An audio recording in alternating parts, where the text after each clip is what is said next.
the quiet, manicured lawns of Beijing's Zhongnanhai leadership compound carried an unusual weight this week as Chinese President Xi Jinping opened his residence to a particularly important guest, Russian President Vladimir Putin.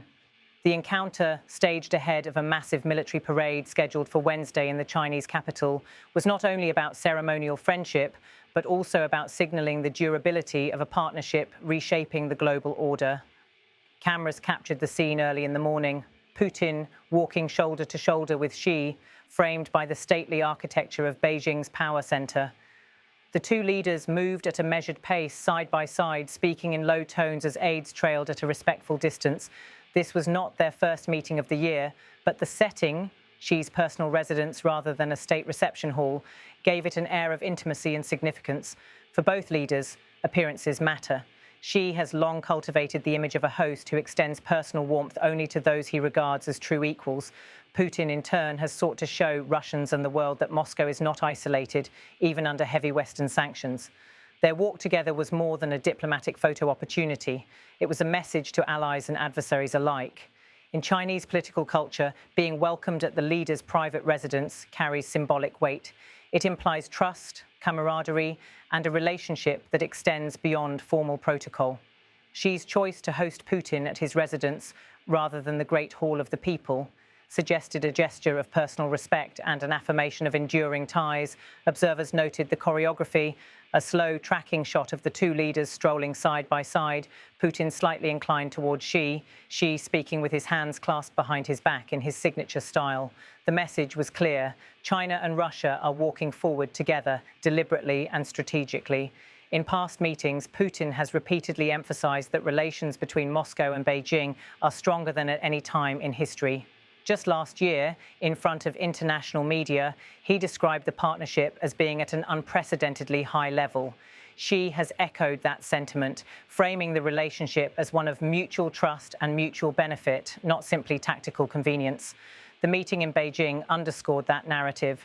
Though official statements were measured, both leaders sought to reinforce the sense of a bond that withstands global pressures. Putin, turning slightly toward his host, remarked with warmth, "Our partnership is based not only on shared interests, but on genuine friendship and respect." Xi, in response, nodded and reiterated China's position. China and Russia will continue to support each other on issues of core interest, and together we will safeguard fairness and justice in the world. These were not casual pleasantries. They were carefully chosen words aimed at contrasting their vision of international relations with the West's. The timing of the meeting was no coincidence. Just a day later, Xi is set to preside over a massive military parade in Beijing, a spectacle designed not only to display China's growing military might, but also to celebrate its alliances. Russia's participation in such symbolic events carries its own significance. For Putin, attending such parades projects Russia's relevance in Asia and strengthens the narrative that Moscow still has influential friends on the global stage. For Xi, showcasing Putin as an honored guest reinforces the message of solidarity between two powers resisting Western dominance. Analysts note that these optics matter in a world where global alignments are shifting. With wars raging in Europe and tensions in the Indo-Pacific, the sight of Putin and Xi together at such an event is a reminder that alternative power centers are rising. While the cameras focused on the walk through Xi's residence, aides confirmed that substantive discussions were taking place behind closed doors. The agenda included coordination on energy cooperation, cross-border infrastructure projects, and military technical collaboration. Both sides also sought to harmonize their diplomatic messaging on key international conflicts, from Ukraine to Taiwan. One Chinese official, speaking privately, explained, "The leaders wanted to show personal rapport before addressing more difficult strategic issues." Indeed, the personal element of the meeting should not be underestimated. Putin, referring to Xi directly, stated, "I consider you not only a partner, but a dear friend." Such phrasing, delivered in front of cameras, carried as much weight as the formal agreements being drafted in the background. Both leaders understand the pressures bearing down on them. For Russia, Western sanctions have squeezed its economy, isolating it from key markets and technologies. China, while less isolated, faces mounting challenges from trade restrictions, technology bans, and an increasingly confrontational US stance in Asia.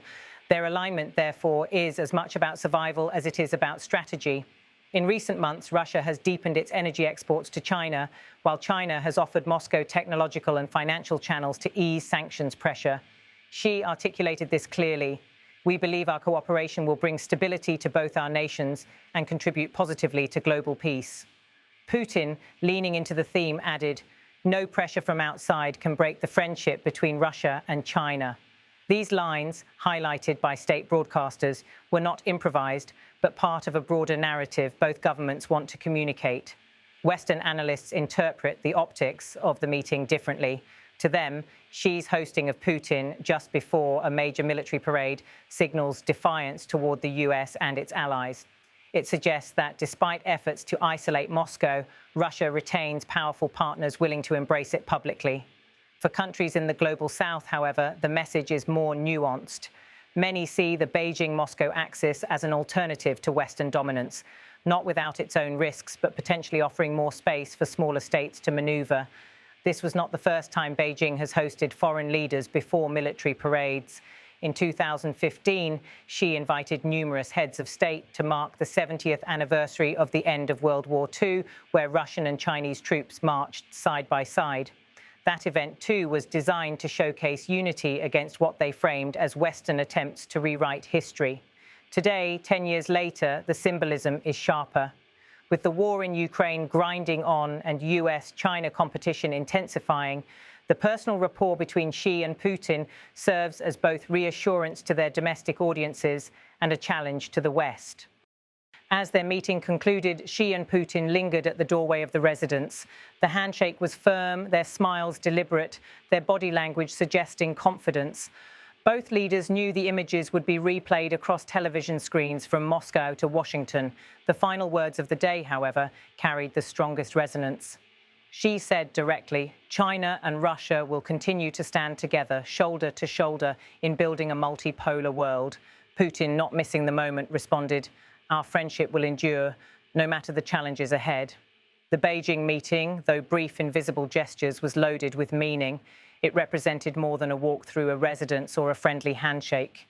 It was a carefully staged message to the world that the Moscow-Beijing partnership is resilient, strategic, and deeply personal. With the military parade looming, the images of Xi and Putin side by side will likely dominate global headlines. For their domestic audiences, it reinforces strength and unity. For the international community, it serves as a reminder that despite geopolitical pressures, the Beijing-Moscow axis is not only intact but growing stronger. In the language of diplomacy, sometimes the most powerful statements are not those spoken in negotiation rooms, but those captured in simple, deliberate gestures. The walk at Zhongnanhai was one such gesture, quiet yet thunderous in its message.